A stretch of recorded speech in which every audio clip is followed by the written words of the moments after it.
Hello students, welcome to my YouTube channel Ideal Classes. प्यारे बच्चों नमस्कार। आप सभी का हमारे इस यूट्यूब चैनल आइडियल क्लासेस में स्वागत है। स्टूडेंट्स, आज हम कोरिलेशन सीरीज के 5th लेक्चर में डिस्कस करेंगे Spearman rank difference method. Okay students, this method was devised in the year 1904 by Charles Edward Spearman, a psychologist in Britain। कहने का मतलब यह है कि इस मेथड को तैयार किया था 1904 ईस्वी में चार्ल्स एडवर्ड स्पीयरमैन ने, जो कि ब्रिटेन में मनोवैज्ञानी थे, साइकोलॉजिस्ट थे ब्रिटेन के। इन्होंने 1904 में एक मेथड तैयार किया कोरिलेशन फाइंड करने का, जिसे बोलते हैं Spearman rank difference method. This method is also known as ranking method. इस मेथड को रैंकिंग मेथड के नाम से भी जानते हैं। इट्स फॉर्मूला इज, इसका फॉर्मूला है रो। इससे सिंबल को रो पढ़ते हैं, रो, जो कोफिशिएंट ऑफ कोरिलेशन का सिंबल है चार्ल्स एडवर्ड स्पीयरमैन के मेथड का। इसका फॉर्मूला होता है 1 - 6 sigma D square upon N bracket में n स्क्वायर -1, वेयर रो इसे बोलते हैं rank coefficient of correlation. Capital D को बोलते हैं difference between two rank R1 and R2।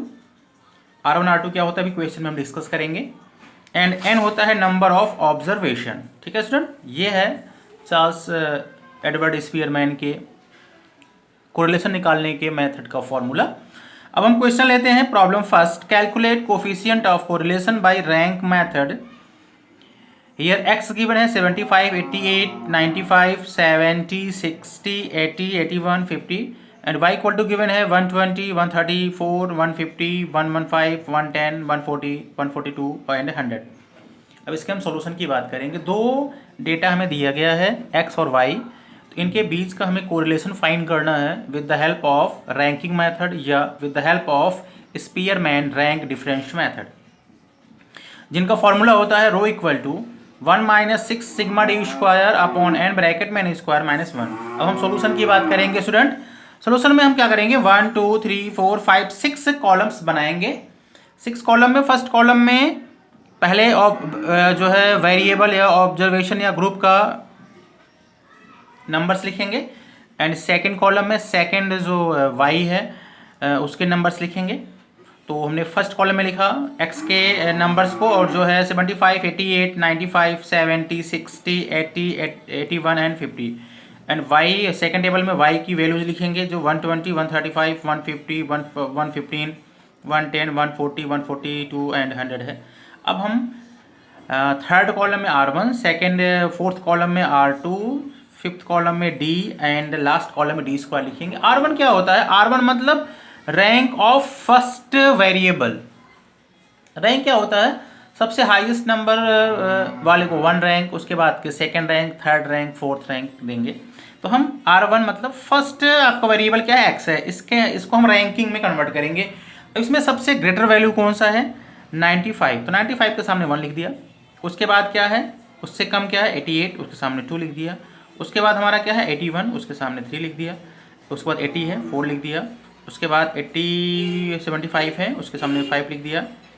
75 के बाद 70 है, उसके सामने 6 लिख दिया।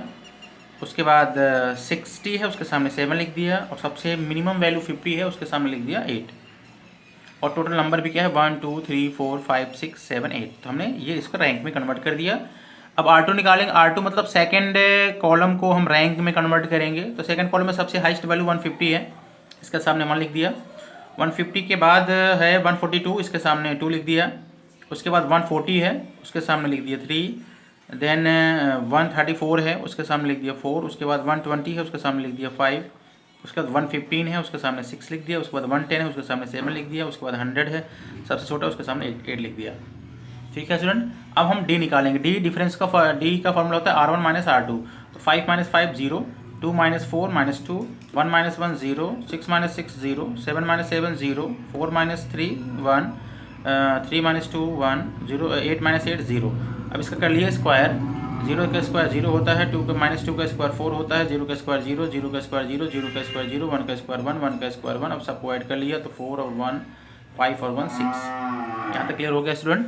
इसके बाद क्या करेंगे, अब हम लगा देंगे फॉर्मूला स्पीयरमैन रैंक मेथड का, जो होता है rho equal to 1 minus 6 sigma D square upon N bracket में एन स्क्वायर माइनस 1। ये फॉर्मूला होता है equal to 1 minus 6 multiplied by D square की वैल्यू आपके सामने क्या आया था, डी स्क्वायर की वैल्यू आया था 6, तो इसके सामने हमने लिख दिया 6, तो 6 multiplied by 6 upon N bracket में एन स्क्वायर माइनस 1। एन मतलब होता टोटल नंबर, टोटल नंबर हमने आपको ऐड करके बताया था 1 2 3 4 5 6 7 8। टोटल नंबर कितना है 8, तो एन की जगह रखेंगे 8, तो हो जाएगा आपका 8 ब्रैकेट में 8 स्क्वायर माइनस 1। ठीक है, तो equal to 1 minus 6 6 36 upon 8 bracket में 8 का स्क्वायर 64 माइनस 1 हो जाएगा 1 माइनस 36 अपॉन 8 इंटू 64 में 1 जाएगा 63 बचेगा। ठीक है, तो हमने क्या करा स्टूडेंट, हमने इसमें 3 से डिवाइड कर दिया, 3 1 जा 3, 3 2 जा 16 और इसे करेंगे 3 1 2 जा 6, 3 1 जा 1। ये हो गया 1 माइनस 12 अपॉन 8 मल्टीप्लाइड बाई 21। अब इसे 4 से डिवाइड कर दीजिएगा, 4 2 जा 8, 4 3 जा 10, क्या आ गया 1 माइनस 3 अपॉन 2 इंटू 21। 3 से कट कर दीजिए इसे, 3 7 जा 21, क्या हो गया 1 minus 1 upon 2 into 7 equal to 1 minus 1 upon 2 7 जा 14। अब पहले 1 में 14 से डिवाइड करेंगे तो हो जाएगा 1 माइनस 0.0714। अब 1 में इसे माइनस कर दीजिए तो क्या आ जाएगा 0.928। अब देखो ये पॉइंट का थर्ड डिजिट क्या है, ये 5 से ग्रेटर है, जिसे जब हम हाइड करेंगे तो एक इसमें ऐड हो जाएगा, तो रो इक्वल टू आ गया 0.93। ये आपका आ गया फाइनल आंसर। ये पॉजिटिव आ रहा है, इसका मतलब इन दोनों डेटा के बीच में वेरी हाई पॉजिटिव कोरिलेशन है। ठीक है स्टूडेंट, आई होप आपको समझ में आ गया होगा। इसमें हम करते क्या हैं, सबसे पहले देखो, सबसे पहले हम दोनों डेटा को लिखते हैं, उसके बाद पहले वाले फर्स्ट कॉलम को रैंक के अकॉर्डिंग जो है कन्वर्ट करते हैं, जो सबसे हाईएस्ट वैल्यू होता है उसको 1 लिखते हैं, उसके बाद वाले 2 3 4 ऐसे लिखते हैं, रैंक में कन्वर्ट करेंगे। वैसे ही सेकंड कॉलम को भी रैंक में कन्वर्ट करेंगे, उसे R2 से रिप्रेजेंट करते हैं। उसके बाद दोनों का डिफरेंस निकालेंगे तो D आ जाएगा, D का स्क्वायर कर लेंगे और उसे ऐड कर लेंगे। उसके बाद हम क्या करते हैं, फार्मूला अप्लाई कर देते हैं, rho equal to 1 minus 6 sigma D square upon n minus N square minus 1। इसमें सबकी वैल्यू रख देते हैं और इसे कैलकुलेट कर लेते हैं, जो आंसर आता है वो हमारा कोरिलेशन की वैल्यू हो जाता है। ठीक है स्टूडेंट, ये तो तब था जब हमारा जो डेटा दिया गया उसमें कोई नंबर, सारे नंबर्स डिफरेंस होते हैं, कोई भी उसमें कॉमन नंबर नहीं होता है, तब की ये बात है। अगर मान लीजिए कि हमारा जो क्वेश्चन है उसमें नंबर्स और रिपीट हो रहे हैं, नंबर रिपीट हो रहे हैं, तो उसका हम रैंक कैसे फाइंड करेंगे, तो हम नेक्स्ट क्वेश्चन में इसके बारे में डिस्कस करेंगे। तो आइए देखते हैं इस तरह के प्रॉब्लम को कैसे सॉल्व करेंगे। क्वेश्चन हमारा है कि find coefficient of correlation by ranking method, और हमारा 2 सब्जेक्ट दिया गया, एक हिंदी दिया गया, एक इंग्लिश दिया गया है। हिंदी के मार्क्स हैं 50 50 65 70 75 40 70 80, एंड इंग्लिश के नंबर्स दिए गए हैं 80 71 80 60 90 80 82 50। इनके हिंदी और इंग्लिश के मार्क्स के बीच में हमें कोरिलेशन फाइंड करना है by with the help of ranking method, या आप कह सकते हैं स्पीयरमैन रैंक मेथड के द्वारा। तो इसमें भी हम 6 कॉलम बनाएंगे, first second third fourth fifth six. First column में हिंदी के मार्क्स लिख लिया, सेकंड कॉलम इंग्लिश के मार्क्स लिख लिया। हिंदी के मार्क्स हैं 50 50 65 70 75 40 70 80, एंड इंग्लिश के मार्क्स हैं 80 71 80 60 90 80 82 और 50। अब हम सबसे पहले R1 निकालेंगे। R1 मीन्स हिंदी के को रैंक में कन्वर्ट करेंगे। तो हिंदी में सबसे मैक्सिमम मार्क्स क्या है 80 रिपीट तो नहीं है, 80 के सामने लिख दिया 1। उसके बाद क्या है, उसके बाद है 75 के सामने लिख दिया 2। बहुत ध्यान से देखिएगा स्टूडेंट। उसके बाद क्या है 70 2 बार है। ठीक है, तो अभी हम रैंक 1 और रैंक 2 लिख दिए हैं। अब अगला रैंक क्या आएगा 3 और अगला रैंक क्या आएगा 4, क्योंकि 2 नंबर सेम है तो अब उसका अगला रैंक क्या आता है 3 और 4। तो 3 और 4 को ऐड कर लिया स्टूडेंट। क्या करा हमने 3 और 4 को ऐड करके 2 से डिवाइड कर देंगे। 3 + 4 अगले आने वाले रैंक को ऐड करके कितने कॉमन है 70 2 बार कॉमन है, 2 से डिवाइड किया तो क्या आ जाएगा 7/2 मतलब 3.5।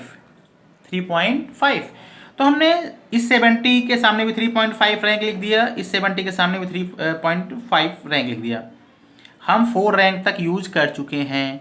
अब 70 के बाद कौन सा नंबर आ रहा है इसमें? 65 एक बार ही है, तो 4 रैंक तक यूज कर चुके हैं। उसके बाद कौन सा रैंक आता है? 5, यहाँ लिख दिया 5। अब हम बात करेंगे उसके छोटा, उससे छोटा हमारे पास क्या है? उससे छोटा हमारे पास देखो 50 और 50 ये 2 बार है, और हम 5 रैंक तक यूज कर लिए हैं। तो अगला रैंक क्या आएगा? 6 और 7 को ऐड करा, 2 से डिवाइड करेंगे, 6 और 7 13 होता है, 2 से डिवाइड करेंगे तो क्या आएगा? 6.5। तो 50 के सामने भी 6.5 लिख दिया, इस वाले 50 के सामने भी 6.5 लिख दिया। ठीक है स्टूडेंट। अब उसके बाद की बात करेंगे, तो उसके बाद की बात है, सबसे छोटा है 40 और 41 टाइम है, और 7 रैंक तक हम यूज कर चुके हैं। 7 के बाद अगला रैंक क्या आता है? 8 आता है, तो 40 के सामने लिख दिया हमने 8। ठीक है स्टूडेंट। अब हम बात करेंगे रैंक 2 का। रैंक 2 है, अब रैंक 2 मतलब अब इंग्लिश को रैंक में कन्वर्ट करेंगे, तो इंग्लिश में सबसे हाईएस्ट नंबर कौन सा है? 90 है। 90 के सामने 1 लिख दिया। उसके बाद क्या है? उसके बाद है 80, नहीं उसके बाद है 82 के सामने लिख दिया 2। ठीक है, लिख दिया। अब 2 रैंक तक यूज हो चुका है। उसके बाद हमारे पास क्या है? 80 3 बार है, हम 2 रैंक तक यूज कर चुके हैं। तो अब अगला 3 रैंक कौन सा आएगा? 3 4 5। अब 3 4 5 तीनों को ऐड करेंगे, 3 4 5 को ऐड करेंगे, और कितने से डिवाइड करेंगे? 3 से। बहुत ध्यान से देखिए आप स्टूडेंट, यहाँ पे हमने 2 को ऐड करके 2 से डिवाइड किया था। क्यों? क्योंकि वो नंबर 2 बार कॉमन था। यहाँ पे जो 80 है वो 3 बार कॉमन है, 1 2 3। तो हम आने वाले अगले 3 रैंक को ऐड करके 3 से डिवाइड करेंगे। अगर ये 2 बार होता, तो आने वाले अगले 2 रैंक को ऐड करके 2 से डिवाइड करते। तो 3 4 5, क्योंकि हम 2 तक देखो यार, इंग्लिश वाले में 2 तक हम रैंक 1 और 2 लिख चुके हैं। 1 रैंक डिसाइड कर लिया, 2 रैंक डिसाइड कर लिया है। तो 3 4 5 को ऐड करेंगे, तो 3 और 4 7, 7 और 5 क्या होता है? 12, 12 को 3 से डिवाइड करेंगे तो आएगा 4। इसका मतलब हर 80 के सामने 4 लिखेंगे। इस वाले 80 के सामने भी 4 लिख दिया, इस वाले 80 के सामने भी 4 लिख दिया, इस वाले 80 के सामने 4 लिख दिया, और हम यूज कर चुके हैं 5 रैंक तक यूज कर चुके हैं। अब अगला जो भी रैंक आएगा वो 6 आएगा। 80 के बाद हमारा, उसके बाद हमारा छोटा नंबर कौन सा है? 71 के सामने लिख दिया 6। उसके बाद क्या है? 60 के सामने लिख दिया 7, और सबसे छोटा क्या है? 50, उसके सामने लिख दिया 8। तो हमारा रैंक R1 भी आ गया और R2 भी आ गया। अब हम बात करेंगे डिफरेंस का। डिफरेंस में क्या होता है? R1 माइनस R2 होता है। 6.5 माइनस 4 करेंगे, 2.5 आएगा। 6.5 में 6 माइनस करेंगे, माइनस 0.5 आएगा। 5 में 4 माइनस करेंगे, 1 आएगा। 3.5 में 7 माइनस करेंगे तो माइनस 3.5 आएगा। 2 में 1 माइनस करेंगे, 1 आएगा। 8 में 4 माइनस करेंगे, 4 आएगा। 3.5 में 2 माइनस करेंगे, 1.5 आएगा। 1 में 8 माइनस करेंगे तो माइनस 7 आएगा। अब इसका करेंगे स्क्वायर। 2.5 का स्क्वायर 6.25 होता है, 0.5 का स्क्वायर 0.25 होता है, 1 का स्क्वायर 1 होता है, 3.5 का स्क्वायर 12.25 होता है, 1 का स्क्वायर 1 होता है, 4 का स्क्वायर 16 होता है, 1.5 का स्क्वायर 2.25 होता है, 7 का स्क्वायर 49 होता है। इस सब को ऐड करा तो 88 आ गया। क्या आ गया? ऐड करने के बाद 88 आ गया। अब हम लगा देंगे, अप्लाई कर देंगे फार्मूला अप्लाई करिए स्टूडेंट। चलिए फार्मूला अप्लाई करते हैं। तो स्पीयरमैन रैंकिंग मेथड का फार्मूला है rho equal to 1 minus 6 sigma D square upon N bracket में N square minus 1 equal to 1 minus 6 multiplied by D square की वैल्यू 88 आया था, तो 6 इंटू 88 अपॉन टोटल नंबर उसमें 8 थे, एन की वैल्यू 8 था, 8 इंटू 8 स्क्वायर माइनस 1। तो अब देखो यहाँ से इस 8 को हमने 88 में डिवाइड कर दिया तो 11 आ गया। तो 1 माइनस 6 मल्टीप्लाइड बाई 11 एंड नीचे डिवाइड बाई 64। 8 का स्क्वायर 64 होता है, 64 में 1 जाएगा तो बचेगा 63। ठीक है स्टूडेंट। तो 1 माइनस 6 का 11 मल्टीप्लाई करें 66 डिवाइड बाई 63। 66 में 63 से डिवाइड करेंगे तो 1 माइनस 1.047 आ जाएगा। अब 1 में माइनस करेंगे 1.047 तो आएगा माइनस 0.47। ये पॉइंट का थर्ड डिजिट 5 से ग्रेटर है, इसे जब हम जो हाइड करेंगे तो ये आ जाएगा रो इक्वल टू माइनस 0.05 जो कि नेगेटिव है। तो यहाँ पे हमारा जो हो जाएगा क्या, इंग्लिश और हिंदी और इंग्लिश के बीच में नेगेटिव कोरिलेशन पाया जाएगा। ठीक है स्टूडेंट। तो आई होप आपको समझ में आ गया होगा कि रैंकिंग मेथड को हम कैसे सॉल्व करते हैं, कैसे R1 निकालते हैं, R2 निकालते हैं और कैसे हम फार्मूले को अप्लाई करते हैं। अब आप जो है इस क्वेश्चन का शॉर्ट स्क्रीन ले लीजिए। 3 क्वेश्चन आपके सामने है, इसका स्क्रीनशॉट ले लीजिए, होमवर्क है और इसको आप खुद सॉल्व करिएगा। और देखो नीचे यहाँ पे आपको दिख भी रहा होगा, यहाँ पे हमें थर्ड वाले क्वेश्चन का प्रॉब्लम का आंसर 0.98 है, 4 वाले का माइनस 0.52 है और 5 वाले का 0.67, ये इसका कोरिलेशन का आंसर आ रहा है। ठीक है स्टूडेंट। तो आज हमने इस लेक्चर में डिस्कस किया आपके सामने कोरिलेशन के 5th लेक्चर में आज हमने डिस्कस करा Spearman difference method, Spearman rank difference method, जिसे हम रैंकिंग मेथड भी बोलते हैं, और इसके सिंबल को रो से रिप्रेजेंट करते हैं। इसका फार्मूला होता है 1 minus 6 sigma D square bracket में n bracket upon n bracket में n स्क्वायर माइनस 1। बहुत ही इंपॉर्टेंट मेथड है ये, ठीक है स्टूडेंट। तो आज हमने कोरिलेशन के 5 लेक्चर में स्पीयरमैन रैंक डिफरेंस मेथड के बारे में डिस्कस किया। आई होप आपको इस अच्छे से समझ में आ गया होगा, और अच्छे से समझ में आ गया है तो प्लीज़ हमारे चैनल को लाइक करिए, सब्सक्राइब करिए और शेयर करिए, ठीक है स्टूडेंट। नेक्स्ट वीडियो में हम रिग्रेशन एनालिसिस लेके आएंगे। तब तक के लिए आप अपना ख्याल रखिए। Take care, bye bye, thank you.